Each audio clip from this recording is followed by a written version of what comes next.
안녕하십니까. 1월 25일 오후 1시를 막 남겼습니다. 어제까지 긴 설 연휴가 있었습니다. 이제 명실상부한 개묘년 새해가 시작되었습니다. 지난해 여러분들이 박찬종 TV에 보내주신 성원에 깊이 감사드리고, 이 개묘년 한 해 여러분 하시는 일마다 만사형통하시기를 간절히 기원해 마지 않습니다. 오늘은 오전 11시에 나경원 전 원내대표가 3월 초에 있을 국민의힘당 전당대회 대표 경선에 출마하지 않음을 선언했습니다.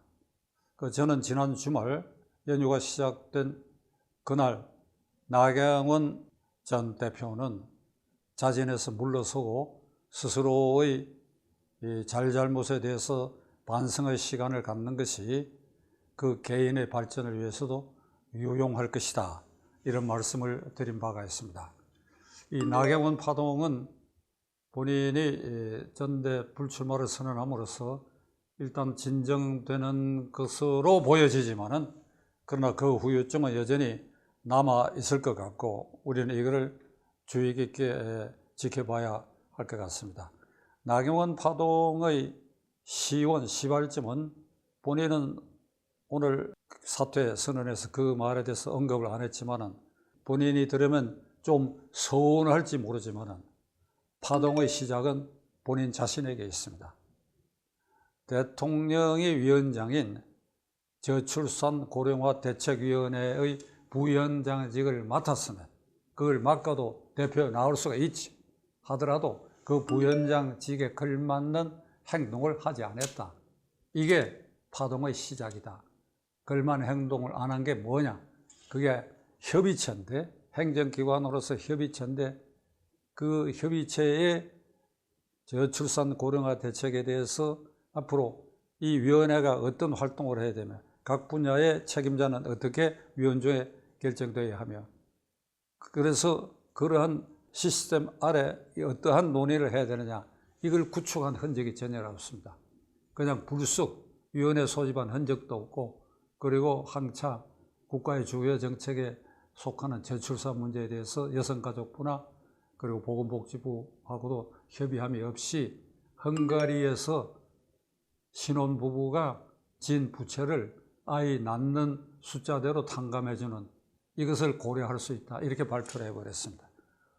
이거 대통령실에서 발끈했다고 봐야죠.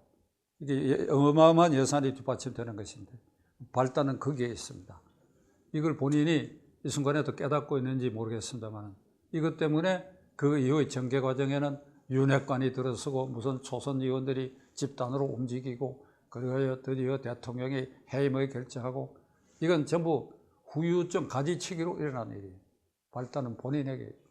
그래서 저는 지난 방송에서 본인이 이 점을 명확히 깨닫는다고 한다면 지난날 자신의 행동에 대해서 충분히 반성할 시기를 가져야 된다. 나경원 전 대표에게 드리고 싶은 말은 이런 속담이 있죠. 실수는 있어도 실패는 없다.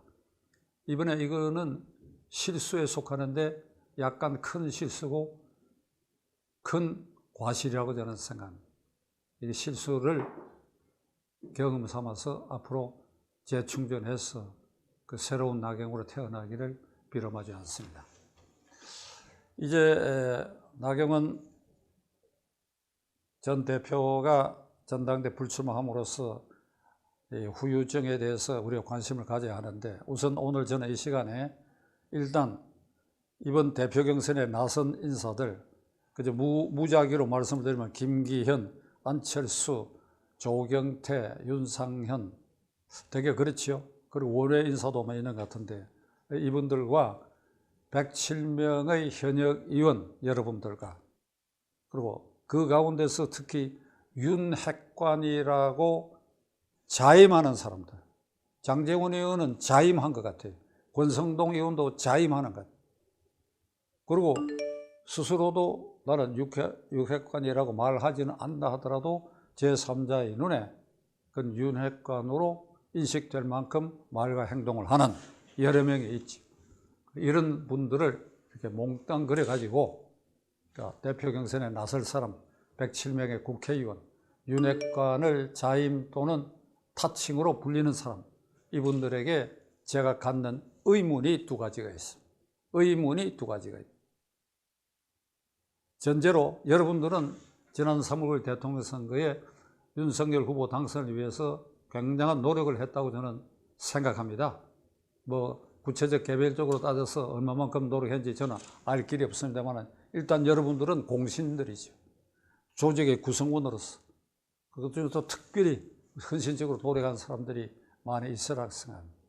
그런데 지금에 와서 그 대통령 선거, 여러분들이 헌신해서 윤석열 대통령을 당선시킨 그 3월 9일 대통령 선거의 의미가 무엇인지 저는 이 순간에 여러분들이 대부분이 이걸 망각하고 있다고 생각합니다.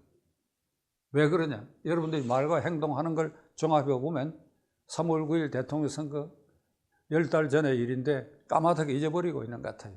이건 전쟁이었습니다.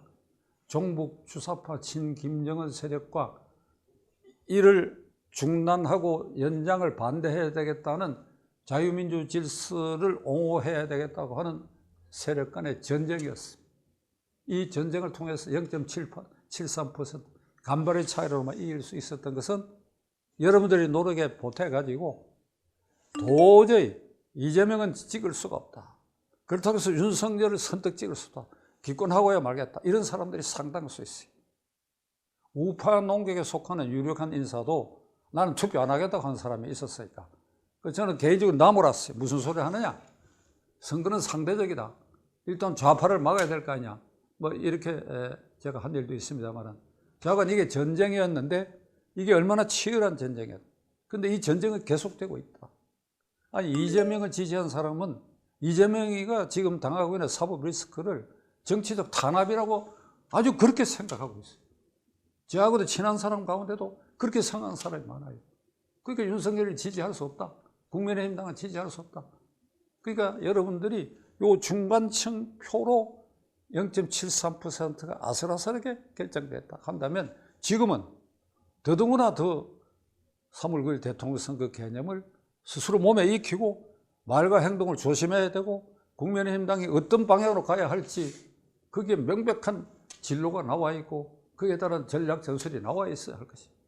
이재명이 지지하는 민주당과 국민의힘당의 당 지지율이 한 보름 사이에는 그래도 국민의당이 앞선 감이 있습니다만 그 직전까지도 들쭉날쭉이야. 이건 들쭉날쭉이라고 봐야 합니다. 이게 이재명이라는 사람이 지도하는 민주당하고 국민의힘당이 그 비교 대상이 됩니까? 그런데도 그렇다고 하는 것은 그만큼 이재명 쪽의 지지층이 두껍게 있다는 사실을 말하고 그만큼 여러분들이 이 자유민주 체제를 지켜가는데 그만큼 어려움이 있다고 하는 것을 깨달아야 되는데 전혀 그런 것 같지 않다.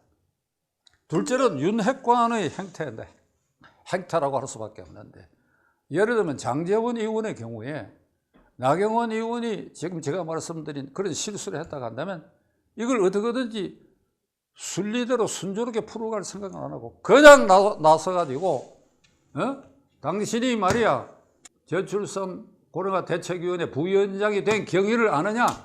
우리가 다 생각해서 시켰다. 기후대사를 처음엔 특사라고 했는데 대사라고 이름을 바꿔달라 그래서 그것도 바꿔줬다. 이렇게까지 다 폭로를 해버렸어요. 그게 사태를 걷잡을 수 없이 증폭시킨 데는 바로 윤핵관 여러분들이단 말이에요. 그 여러분들이 지금 3월 9일 대통령 선거 개념을 이게 체제 경쟁이고 전쟁이었다. 그리고 그 전쟁은 지금도 심각하게 지속되고 있다 한다면 이런 일에 그렇게 나설 수 있나요? 그렇게 나설 수 없는 일이. 107명 국회의원들은 이제 1년 3개월 뒤에 있을 국회의원 선거에 그 공천에 완전히 매몰되어 있어요. 내가 어떻게 살아남느냐. 비례대표 의원들은 다시 한번 어떻게 점지를 받느냐. 또 지역구에 어떻게 해서 내가 안착할 수 있느냐. 여기에 온 신경이 있고 이 줄을 타기 위해서는 윤심에 접근해야 되고 윤심에 접근하기 위해서는 누구누구의 줄을 타야 되고 여기에 골몰한 사람들이 거의 대부분이라고 저는 생각합니다. 특히 공천만 받으면 당선이 유력시 되는 그런 지역 출신 지역구 의원들일수록 더더구나 그 기득권을 지키기 위해서는 아마 모든 노력을 온 신경을 거기에 쏟아붓고 여기에 듣기 좋은 말로 선당후사다 이런 말 통하지 않아요. 그러나 그중에 개별적으로는 그렇지 않은 의원들도 덜어 있다고 저는 생각합니다. 또 그런 의원을 저는 잘 아는 의원들도 있습니다. 그러나 전체적으로는 그런 분위기예요. 그런 분위기에 윤핵관까지 설쳐되고 이러니까 당의 분위기 전체가 총선 체제에 있어서 결연한 자세를 가다듬을 수 없는 상황이 지금 우리 눈앞에 전개되고 있다. 정권 교체라고 하는 것은 지금 우리나라 이 민주공화정 체제 아래서 헌법에 의한 5년마다 대통령 선거에 의해서 정권이 수직 또는 수평적으로 교체되고 있는 이런 체제 아래서도 정권 교체, 대통령이 바뀐다고 하는 것은 그 바뀐 대통령 중심으로 새로운 대통령 중심으로 자리와 돈이 몰려들게 마련입니다. 그 대통령 개인에게도 몰려들지만은 그 당선된 대통령을 둘러싸고 있는 실력자가 누구냐, 그 실력자의 등급에 따라서 돈과 자리가 그리로 쏟아진다. 자리가 쏟아진다고 하는 것은 그 실력자들이 임명권을 가진 것이 아니라 임명의 대통령의 임명권 행사에 결정적 영향을 미칠 수 있다.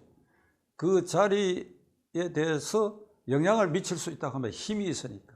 그렇다면 기업가들이나 이 새로운 정권 아래서 새로운 어떤 경영 기업을 새로운 사업을 일으키려고 하는 사람들의 관심은 자연히 그 실력자들에게 접근하게 되고, 접근하게 되면 필연적으로 청탁이 있게 되고, 청탁이 있게 되면 돈이 따르지요.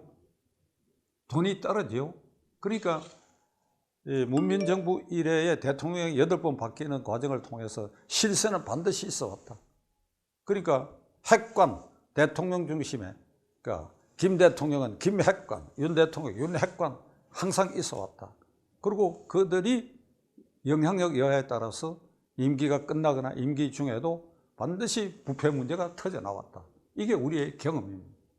지금 윤핵관을 자임하고 아까 말씀드린 장제원, 권성동 의원을 비롯해서 몇몇 사람들에게 아마 보이지 않게 이런 움직임이 있으리라. 이게 세평입니다. 그렇다면 윤핵관이라고 자임하거나 지칭되는 사람들은 굉장히 위험한 지위에 여러분들이 있다고 스스로를 깨달아야 합니다. 보아왔지 않습니까? 그 핵심들이 문제가 돼서 사법 처리당하고 아주 재수가 좋아서 그 망을 벗어날 수 있을지는 몰라도 결국 그 핵관이라는 핵심 관계자라고 하는 그 너울을 썼기 때문에 언젠가는 거기에 대한 피해나 징벌이 반드시 따른다고 하는 것을 우리는 이 30여 년의 문민시대 이래의 짧은 헌정사에서도 그거를 체험적으로 경험하고 있지 않습니까? 이렇게 생각했을 때 여러분들이 현재 기득권으로 만끽하고 누리고 있는 그 권력의 달콤한 그 맛에 젖어 있다고 한다면 그건 굉장히 위험한 소굴에 여러분들이 빠져 있다고 생각해야 돼요. 이것이 1년 3개월 뒤에 국회의원 선거까지 공천에까지 여러분들이 영향을 미치는 사태가 온다고 한다면 내년 국회의원 선거는 아주 비관적으로 바라다 볼 수밖에 없다. 대통령의 의중에 맞춰서 흔히 국정철학이라는 말을 쓰는데 저는 그 국정철학이라는 말을 제 입으로는 써본 일이 없습니다. 아주 그 기분 나쁜 언사입니다. 그게 두루뭉술이로 국정철학. 이 말을 역대 대통령 중에 두 사람이 아주 기회 있을 때마다 국정철학이 딱 국정철학을 이해 못해서 대변인을 바꿨다. 대변인에 대해서 국정철학이 뭐냐고 기자들이 물었다. 이런 말. 국정의 방향, 원칙. 그걸 이 얘기를 해야죠. 두루뭉술이로 그냥 국정철학에 동조하지 않는 자는 공천에서 배제한다든지 해가지고 윤핵관이 거기에 힘을 쓰는 흔적이 나타난다고 한다면 내년 국회의원 선거는 결과적으로 비극적으로 끝나게 될 것이다.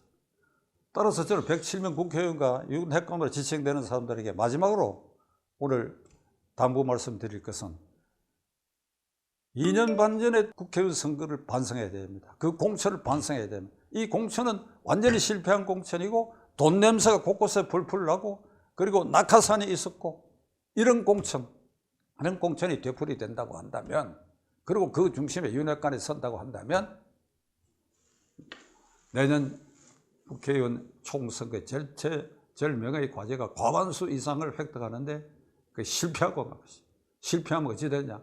내년 가을쯤 불행한 사태가 생기는, 정권의 불행한 사태가 생기고 만다. 이런 점을 여러분들이 명심해 주실 것을 간절히 빌어 마지 않습니다. 끝까지 시청해 주셔서 감사합니다.